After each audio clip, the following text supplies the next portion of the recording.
Hi, everyone. Welcome to End of Life Conversations and Reflections. Today, I have an amazing young man. He's 29 years old. His name is Abbas Kanani, and he's from London, England. He is going to have a conversation with me about death, dying, and end of life, and I guess ultimately living your life. So, thank you so much, Abbas, for having this conversation with me today, all the way from England. Can you tell us a little bit about yourself? So I live in London. I was born and bred here. I lost my mum when I think it was about 8-9 years ago now. So I was quite young. So I'm just like a standard guy, really. Yeah, I don't know if you're standard because I know I wanted to introduce you. I know you're a successful entrepreneur, pharmacist, and I know you didn't want to be introduced that way, and I know you don't define yourself that way, so you're very humble. But I do feel like that's part of who you are, because you just mentioned that you lost your mom years ago, and you're still able to finish your schooling and complete your your degree and finish everything that you had to do to become a pharmacist. But going back to that experience where your mom died, can you tell me what you remember about that experience? Like, what happened, and did you know she was going to die? Just to set the scene, my mom passed away when I was 20, and in 2006, when I was 16, my dad came home from the dump yard. I think it was a bank holiday. I remember this really quite clearly because it was about 3 days before I was taking my GCSE exams. So my dad came home from the dump yard, and he collapsed on the floor, like right in front of me, and he was holding his chest and he couldn't breathe and he was sweating, and I thought we were going to die. What actually happened was he had a heart attack, and he went on to survive. Thankfully he's still with us today, but he was actually suffering from a heart attack, and he had a triple bypass.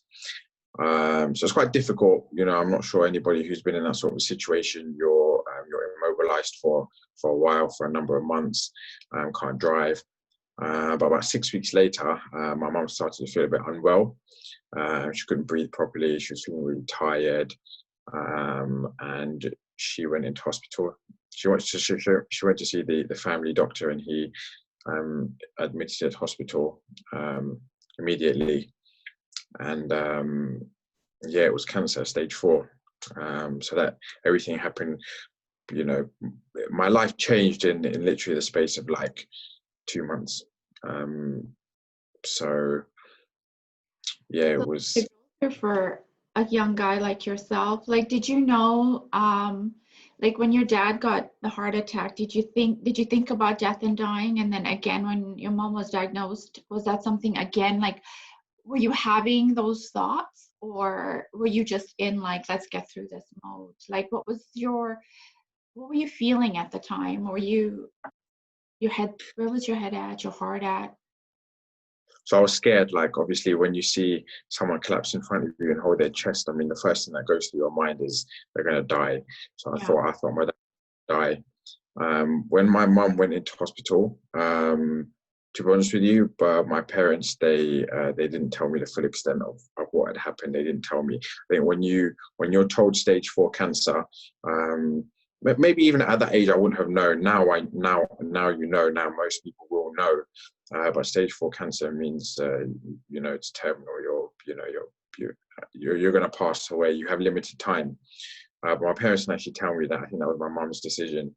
I think she knew the next few years were important for my sister. I've got one sister who's 18 months younger than me, so I think she realized that the next few years were going to be really important and in her mind, she was just going to fight for as long as possible, to see us through for as long as she could. So I didn't know. I think when they found out, I think they found out relatively soon after. They I think they, I don't think they tried to hide it. I think it was more, how do we tell them? Because, you know, obviously when you hear cancer, it's, you know, you automatically think death. The two words are associated quite closely with each other. So it was, I think it took them a while to tell us. And when they did, they didn't tell us the full extent of it because,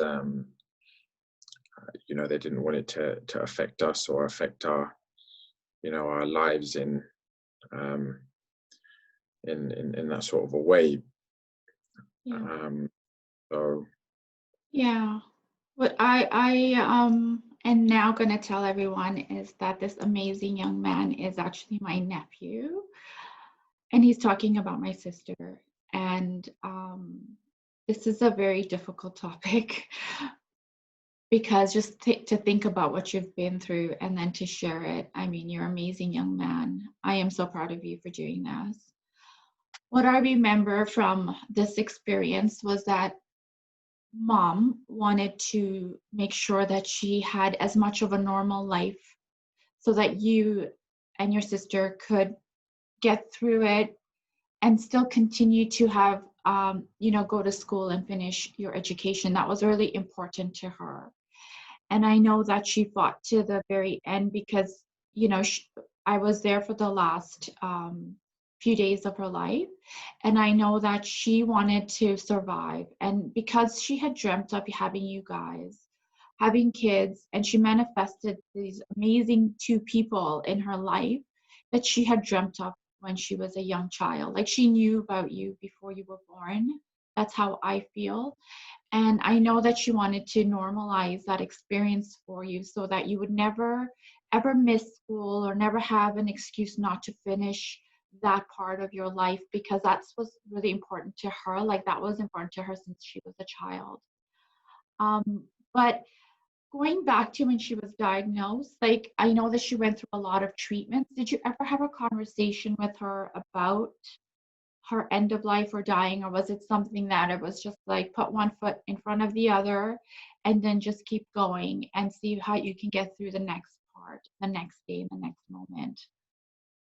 yeah, I never spoke to my mom about it. Like, you know, obviously she went through rigorous chemo. You know, when you have stage 4 cancer, or you know, your body is, you know, infected, if you like, with that disease, then you will need a very aggressive form of treatment in order to survive. So obviously, I saw, you know, I saw my mum go through the treatment. I wanted to go with her, but she wouldn't let me. My mum wanted to protect me. She wanted to protect me a lot. She didn't really want to expose my sister or myself to, you know, she wanted to shield us. She wanted to protect us. But, you know, there's only a certain level of protection you can give when you live with someone. And I was growing older at that point. My sister was obviously growing older. We were young adults, you know, 15, 16 years old. So we could see the effects of the chemo and how it was affecting her. And, you know, from your mental state to your physical state, your skin, your hair falls out. So that was painful.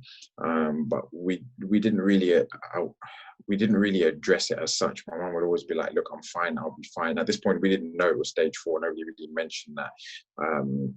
Maybe deep down, looking back, I probably knew. But you know, I just sort of turned a blind eye to it, and you know, just live with hope that everything's gonna be okay. But I think for my mum, the main thing, especially coming from like a poor background, you know, where she comes from, the only way out is education. Yeah. You know, my mum, she wanted, you know, like a better life. She didn't want my sister or myself to experience what she did. And for her, you know, education isn't the only way out. That's not what I'm saying. Now, you know, I think, I think we all realize that, we all know that. But for my mum at that given point in time, with what she'd experienced, she only ever saw people who had an education make Mm. it, out the struggle.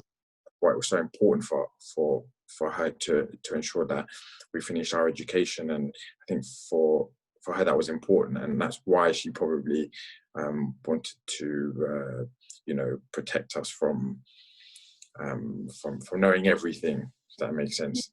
Yeah, absolutely. No, she's the strongest woman I've ever met. A person that's so determined like her and so focused on what she wanted for her kids. I know that she also planned forward for you and your sister, around, what would happen next and what she wanted to have happen. Can you tell me a little bit about that? Did she ever have a conversation with you around that? Like, her hopes and wishes be to get married and planning forward for that. I know that she did a lot of shopping and stuff ahead of time. That was just how she functioned. But she always thought ahead about things like that. I think when she built your home, she had two staircases that would come down because she'd envisioned you coming, both of you coming down those stairs. Like, can you tell me a little bit about the planning that she did for you and your sister? Yeah, so uh, I I was, my mom's kids, so my sister and myself, we were her life. So I mean, it was crazy. Like, even when she knew she was going in for a treatment, and she would, she would be, I think she had two operations. Um, when she went in, she would like cook and make sure we're going to be fed. And even when I was going to uni, she would make sure that this guy is going to go back with like literally a cart full of food so he can focus on his studies. And it was, looking back, it was like, it was quite hard for me, because I was like, my mom's going through so much, but she still wants to make sure that her family's looked after. But we didn't actually really speak about the future as such, like what would happen after she passed away, until like the last few days, when she was like, okay, now, we have to have this conversation. Um, Do you remember that so conversation? yeah, yeah. I mean, a lot of that time was like a big blur, especially when my mom was in hospital. I remember that summer really clearly. So my mom, she went in around, she started to feel really unwell around March, April time. And then from June till September, when she passed away, she was in hospital pretty much for those months. So I mean, that summer was like, it was a bit of a blur. Yeah. But I do remember the conversation like that she had with me, when she said, "Look, just make sure you." She said to me, "Make sure you listen to your dad, because he'll always have your best interest." And she said, "Just make sure you marry someone who is who has a good family upbringing." And I can't really remember too much of it, but it was along those lines.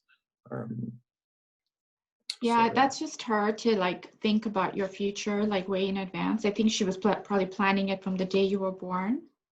That was your mom. Like, she just had your best interests at heart and she wanted to make sure she did everything possible for you. yeah. Yeah. So, is there a particular memory that stands out for you, like, during that time, or when you were like, yeah, now my mom's gonna die? Like, when did that happen? Like, was there something that shifted for you when you're like, okay, my mom's having this conversation now? Maybe she's gonna die, or um, like, was there a moment where something flipped and you're like, okay, this is near the end. Like, this is maybe limited for sure now. So when you guys came, that was like the last few days when everyone came in, and usually someone in my position would think, look, this is the end now. Everyone's preparing to say goodbye. But I refused to believe it. I was still, no, she'll be fine. She's going to pull through. She's going to fight. I had like a lot of a lot of faith, and Yeah. I thought, in my mind, in my head, I was thinking that she's not going to die. And then I think when she went into like the coma in the last few days, and that's when I was like, okay, maybe I'm wrong. And then like literally, I think on the last like 2 days, then I knew, she was gone. So I kind of just refused to believe it until I had to. Yeah, I don't blame you for that because she was not ready to give up, even at the end. That's what I recall. She was fighting to the very end to get a second opinion because I feel she wanted to be around, like her main purpose was to be your mom and to be around. So I have this strong sense that she's still around you, and I feel a strong sense that she'll always be around you. Do you feel her presence around you? Um,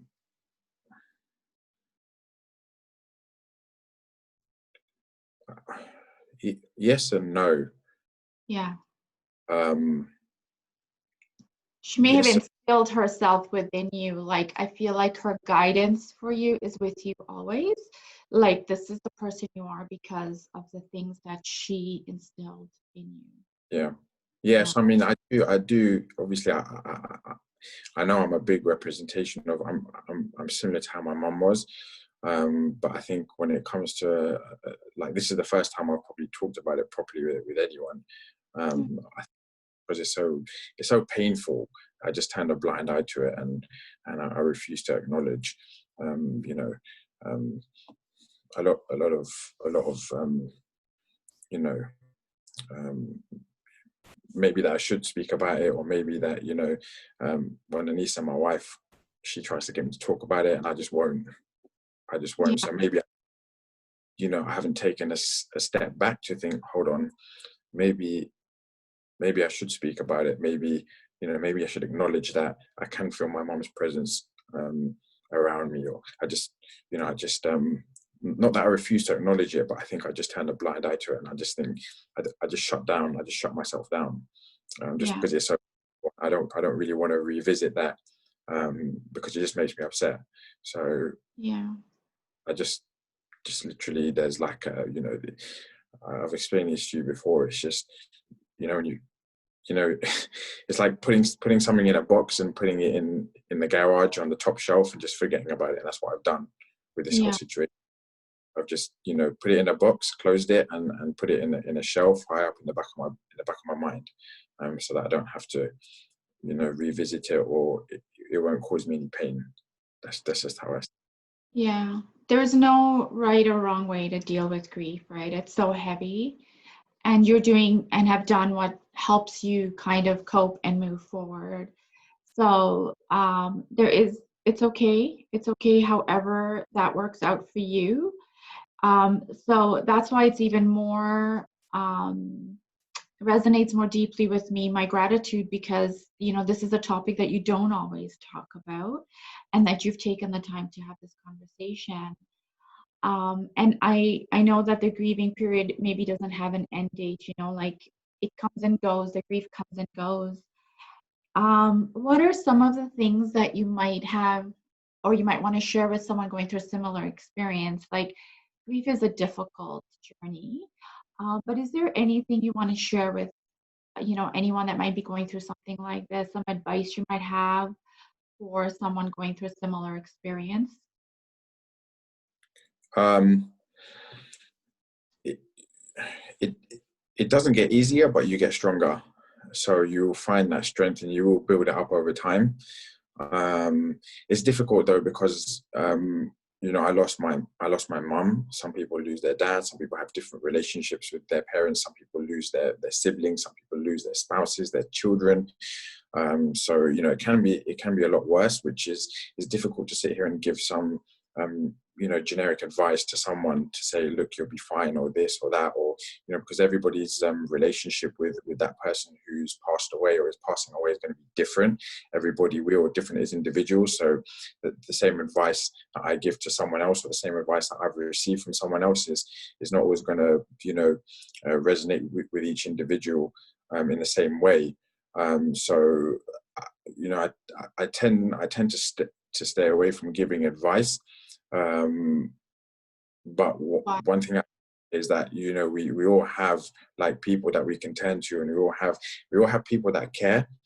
Um, even even if you feel you don't, there are. You just have to reach out and someone will help you, someone will find you. But most of us are lucky to be surrounded by, like family and friends, and just keep these people close to you. They'll help you, they'll get you through it. But in terms of my advice to someone dealing with a similar situation, um, I just don't feel it would be fair for me to give advice, because like I said, everybody's different, everybody's relationship is with that person who's passing away, has passed away. And Yeah. But I think that staying close to, like you said, connecting to people and reaching out is really important. yeah, Yeah, absolutely. you have So to. yeah, we all need people, right, to help us from time to time. Yeah, like no matter who you are or what you've achieved, without people, we're nothing. So we need to surround ourselves with like love and positivity, and at a time where you're feeling low and maybe you can't bring about that positivity and optimism, it's the people around you that will lift you up. So just find your people and stay close to them. Awesome. Yeah. Wow. Do you have any fears about death and dying yourself? um yes, yes and no. um I, I One of my biggest fears is dying without leaving a legacy, without doing something that like if I like, for example, if I die tomorrow, like what have I done? How many people's Mhm. lives have I, you know?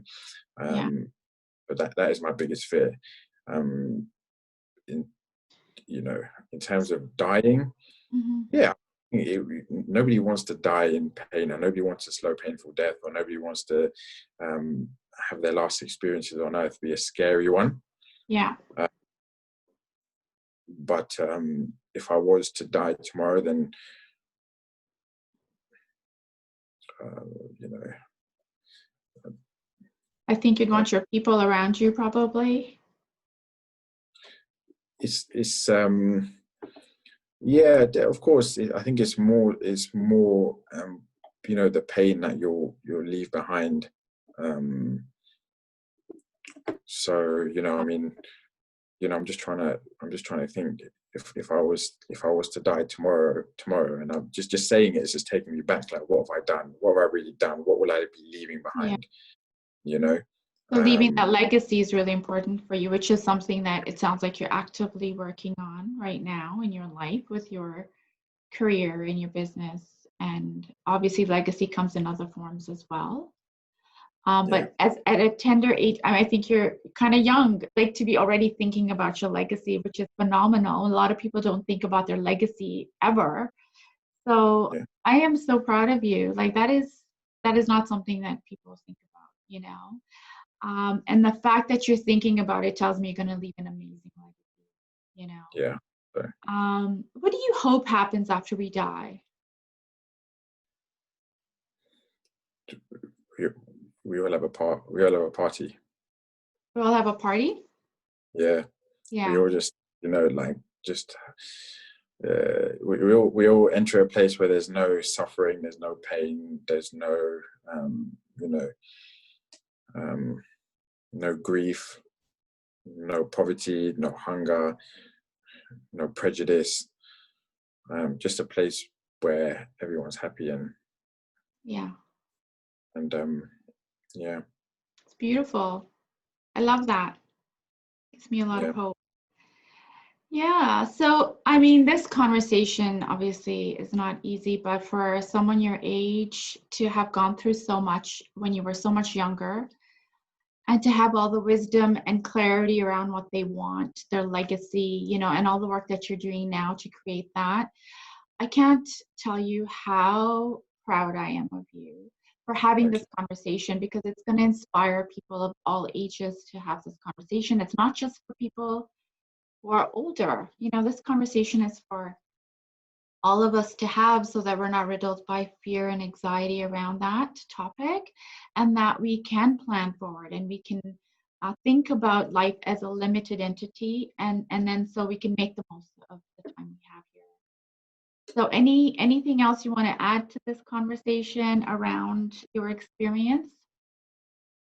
Um, yeah, I mean, even when I speak to my friends or even, my wife, she turns around and she says to me, I don't know how you've done it. But at the time it's hard. But even when you speak to me and you say, you're so strong, and I really admire you and your strength. And to be honest with you, I've probably had it a lot easier than a lot of other people. I mean, to lose a child would be a lot worse. Some people lose both their parents at a young age. Um, Yeah, some people in, like, war-torn countries where they lose their whole family. I mean, forget that. I mean, here in London, do you know about Grenfell Tower, mhm, the block burned down in West London?